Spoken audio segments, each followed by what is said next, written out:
creo que para comprender lo que podría suceder o los pasos que transitamos de aquí hasta el 13 de abril y cuáles pueden ser las proyecciones que, el,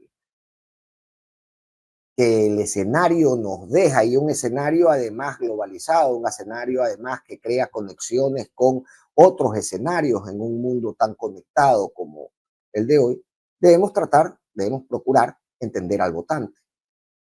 Y este es un ejercicio que debe hacerse no solamente en los cuartos de guerra de campaña, sino también quienes hacemos o quienes procuramos hacer un análisis honesto, intelectualmente y responsable, tratar de nutrirnos de cuáles son los elementos que pueden construir ese análisis.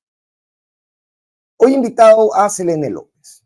Yo tengo leyendo a Selene López hace algún tiempo en redes sociales y realmente con muchísima satisfacción por la agudeza de su trabajo. Que incluso logra aterrizar vinculaciones y teorías complicadas a una lógica que la audiencia, su lector, se le hace muy fácil de comprender. Existen tendencias entre los grupos etarios o entre los grupos de género, o cómo se intervinculan, se interconectan estas tendencias alrededor del mundo para que un grupo etario, por decirles a ustedes, las mujeres de 14 a 29 años, de 16 a 29 años, o los hombres de 25 a 35, tiende a votar en algunas sociedades. ¿Cuáles son los criterios políticos a los que nuestras generaciones segmentadas en estos criterios que yo les menciono tienden a observar como válidos? A partir del artículo de Selene y sus hilos en Twitter, yo he logrado comprender que las realidades que vinculan a los grupos etarios en este mundo globalizado muchas veces son similares en Corea y en Ecuador, en Latinoamérica y en Europa. Y eso es lo que quiero conversar con Selene, que ya me acompaña en la plataforma. Selene, si me haces alguna seña, yo te veo y puedo incorporarte. Vacancísimo. Dame un segundito y créanme, voy a conversar con Selene por primera vez, pero estoy muy ansioso por hacerlo porque realmente me han atrapado sus explicaciones sobre esto que yo les exponía hace un momento. Pongo a Selene López en pantalla y le doy la muy cordial bienvenida, con un gusto inmenso de tenerte en la contra, querida Selene. ¿Cómo estás? Hola Fernando y pues hola a todos los que nos escuchan. Y la verdad es la primera vez que conversamos, así que nada, el gusto es todo mío y muchas gracias por leer mis hilos, muchas gracias por leer mis artículos también. Así que pues yo muy gustosa de hablar de este tema que es muy importante de nuestras generaciones y de cómo se están polarizando. Eh, son tantos los planteamientos que me quedan luego de leerte, Selena, que me cuesta encontrar la hilacha por la cual arrancar a tirar de este hilo, ¿no? Pero quisiera aterrizarlo primero en esta ruta que estamos siguiendo hasta el 13 de abril. Estas lógicas que tú has expuesto en tus estudios y en tus análisis son lógicas que podrían ser aplicables a Ecuador si creamos esta conexión etaria o esta conexión de género. Podrían ser aplicables, sí, porque digamos, este es un fenómeno global, un fenómeno mundial que es presente sobre todo en países que, digamos, en países de la OECD, o sea, yo he visto mucho la diferencia en Alemania, en Finlandia, en España, Corea del Sur. En Latinoamérica también pasa esto en países como Costa Rica, pasa en Argentina, por ejemplo, en las anteriores elecciones era muy evidente el voto que iba para Milei, digamos, de jóvenes, mientras que el voto para Massa era un voto más femenino. En el Ecuador, con Noboa, pasa lo contrario. Existe una mayor cantidad de mujeres que votan por Noboa, es decir, el padrón electoral siempre es 50-50 y hay una ligera sobrerepresentación de mujeres que votan por Noboa, que digamos, tienen otras explicaciones que ya más adelante, cuando vayamos tocando de por qué se está dando esta brecha en la polarización de nuestros jóvenes de 18 a 29 años en ciertas condiciones que pasan en estos países, creo que podemos entender por qué en Ecuador no está pasando realmente esto. Ok, mencionabas Alemania como un ejemplo del cual partías hacia otras realidades. En Alemania, por ejemplo, decías que el 25% de los hombres jóvenes votaron por AfD, por el partido de extrema derecha. Ese porcentaje se reduce a 14% en mujeres del mismo rango etario. Y claro, el planteamiento que tú te haces y al cual deriva el lector es, caray, se está creando una brecha y una distancia en el mismo grupo etario con diferencia de género. Tú tratas de explicarlo desde algunas lógicas, pero cuéntanos un poco desde dónde desde dónde empieza a crecer este distanciamiento, esta brecha. Esto es muy interesante porque este análisis hay que tomarlo por décadas, y es por eso que tu introducción cuando hablabas de las generaciones es importante, porque hace 2 décadas, pensémonos en el 2000, había muy poca diferencia entre los hombres y mujeres de 18 a 29 años en la escala de, digamos, si se perciben como liberales, conservadores, de izquierda o derecha, o si están un poco más a la izquierda, a la derecha, no había mucha diferencia. Lo que lo que llama la atención y lo que me motivó a escribir el artículo es que, por ejemplo, en 2024, por primera vez en las series analizadas, los hombres jóvenes de 18 y 29 años se sitúan más a la derecha incluso que aquellos que tienen 30 años o más. Y eso se ve se ven encuestas cuando ellos se perciben como ideológicamente de izquierda a derecha, se ve ya en resultados electorales, o sea, cuando votan, justo lo que tú mencionabas en Alemania, en Corea del Sur se ve también lo mismo, en 2022 se eligió un presidente abiertamente antifeminista y más del 58% de los hombres de 20 años votaron por él, mientras que el 60% de las mujeres votaron a su rival. Es decir, esta polarización de jóvenes que dice ser de derechas es una tendencia creciente, y eso es lo nuevo, es en esta generación de jóvenes que parecen ser más atraídos por partidos conservadores y de extrema derecha. Entonces, este es el fenómeno nuevo que yo, digamos, intenté explicar un poco, y muchas personas están estudiando este tema, y hay varias causas, ¿no? Que se puede asimilar uno. Uno, la precariedad laboral que afecta bastante a los jóvenes, la educación, es decir, las diferencias en educación también conducen a diferencias en actitud, o sea, las personas que asisten más a la universidad tienen más probabilidades de absorber una perspectiva más liberal, igualitaria.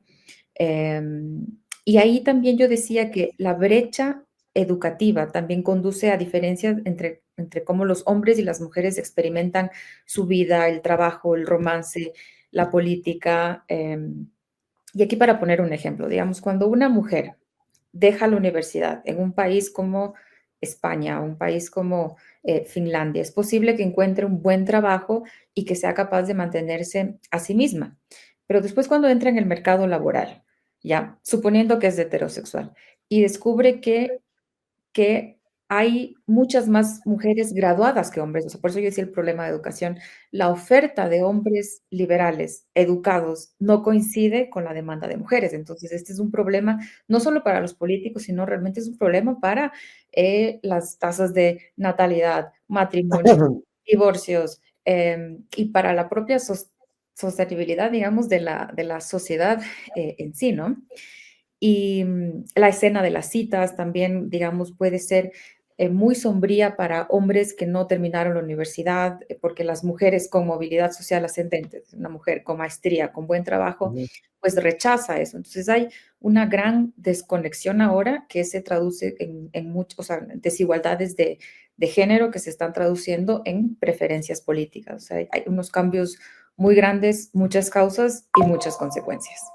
De lo que logro extraer, y ya me dirás tú si consideras que estoy equivocado, existe una lucha en la población joven masculina entre el yo individual y el yo colectivo. ¿Quién soy yo y qué rol cumplo en una sociedad colectiva que trabaja en teoría para el beneficio y el bienestar de todos los que la conforman?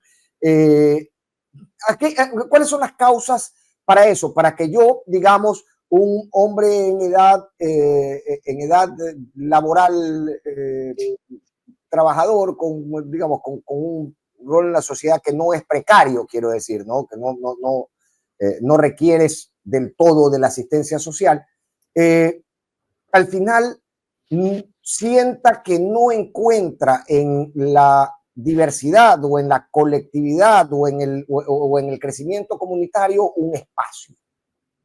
Esta pregunta que tú te haces de lo individual y lo colectivo es fundamental. Y aquí yo introduzco un concepto que lo trataron sociólogos, digamos, para explicar por qué hay la votación más masculina en los partidos de extrema derecha, y es el concepto del estatus. Digamos, cuando uno se pone a pensar qué es el dinero, pues el dinero es algo físico que se tiene, que se adquiere y ya.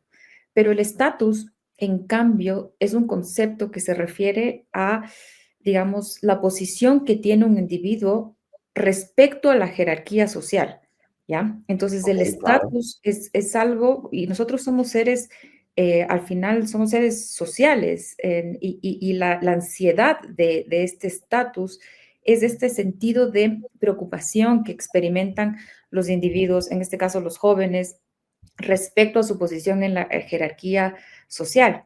Entonces, si nosotros durante estos últimos 20 años, las mujeres han tenido mayor educación, han adquirido, digamos, mejores trabajos, y de alguna forma hay un ascenso social de las mujeres en el estatus, el problema es que los hombres lo están viendo como una pérdida de su estatus. Y sobre todo los hombres jóvenes empiezan a perciben, y es más probable que perciban la competencia de las mujeres como una amenaza para su futuro curso de vida. Entonces, ese es el problema. Y es por eso que hay una reacción tan fuerte contra el feminismo, porque se sienten más amenazados por el progreso de las mujeres. Obviamente, esta es una percepción, no digo que sea así, los Claro, mejores claro, claro, sí, pero hace lógica, tiene un asiento. los hombres.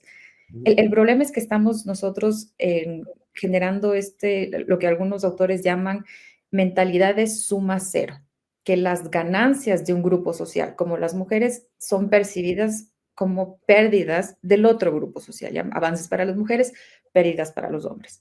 Entonces los hombres se sienten un poco más desplazados, las mujeres sacan mucha ventaja en la educación, o sea, eso se ve en las encuestas, digamos, no es que las mujeres sean más inteligentes, pero al ser más educadas le sacan, digamos, muchísima ventaja a la educación, y los procesos de movilidad social ascendente han sido muy rápidos para las mujeres en estas últimas décadas, las leyes que algunas han favorecido, el feminismo también que ha estado empujando que se cierren las brechas que históricamente nos han afectado. Pero el problema es que está dando como este coletazo, este fenómeno que hace que cada vez nuestros jóvenes hombres estén viendo estos avances como un retroceso de su derecho, y se ven, digamos, amenazados ellos sienten como que la ansiedad del status anxiety, así se llama, es una Ok, ansiedad saber qué lugar ocupan en el mundo, porque como yo le decía en el hilo, si el mercado laboral no los necesita, si las mujeres que ahora son más independientes y pueden sostenerse no los necesita, entonces, ¿quién los necesita? claro, que para mí, oye, te iba a preguntar sobre la configuración de este estatus o esta ilusión o este deseo de estatus en los nuevos tiempos, ¿no? Donde al parecer estás obligado a mostrar el Ferrari en Instagram o estás como fuera de juego absolutamente. Esa percepción de estatus mucho más globalizada y mucho más acentuada en que el estado de bienestar viene de la mano con lo económico o con los bienes materiales, empieza a alimentar este tipo de sentimientos que al final son equiparables con ya vienen los migrantes a quitarme el trabajo, que lo venimos escuchando hace décadas. Y esto es muy, muy importante lo que mencionas, porque estos cambios económicos y sociales generan inseguridad en ciertos grupos. Por ejemplo, en los hombres, y eso lo dicen las encuestas, los hombres que tienen mayor recursos, mayor educación, no se sienten tan amenazados porque ya tienen estatus, o sea, ya tienen el Ferrari, o sea, ya tienen recursos, ya alcanzaron estatus, entonces no se sienten amenazados. Pero para la clase media y trabajadora, en sociedades con altas expectativas de progreso, cuando las personas no logran mejorar o cuando perciben un retroceso de su estatus, surge frustración, surge ansiedad, y esta ansiedad puede traducirse en apoyo a movimientos que prometen recuperar un estatus perdido, culpando, como tú bien dices, a minorías, a inmigrantes, a las mujeres. Entonces, hay una relación, digamos, muy fuerte entre la pérdida de estatus, este sentimiento de ansiedad, la ansiedad del estatus, o sea, que ayuda a explicar por qué sectores de las clases medias, empobrecidas o trabajadores apoyan a los partidos de extrema derecha por todas estas narrativas de restauración, de volver a ser grandes, de proteger nuestro estilo de vida.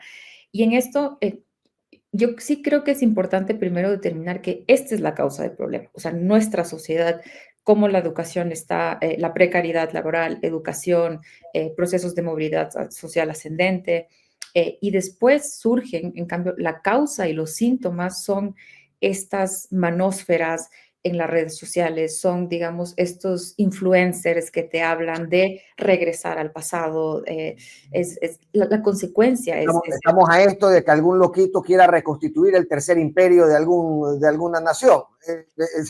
Hay uno interesante, Andrew Tate es como que el más famoso de todos ellos, pero hay uno mexicano que tiene 1.8 millones de seguidores que se llama Timach. Yo estaba entrando en eso, no lo recomiendo, pero digo que, y estos son estos influencers que llegan con esta idea em, de regresar a un pasado, y también hay una especie de misoginia ahí, porque y los hombres jóvenes frustrados que se conectan en línea, en línea, tienen o sea, entienden mucho a estos influencers que les hablan. Y mi crítica fuerte era a los sectores de izquierda que, digamos, yo soy una mujer, politóloga, feminista, y hasta no entender muy bien este fenómeno y trabajado con también muchas políticas feministas, no está en nuestra prioridad es hablarle a los hombres jóvenes.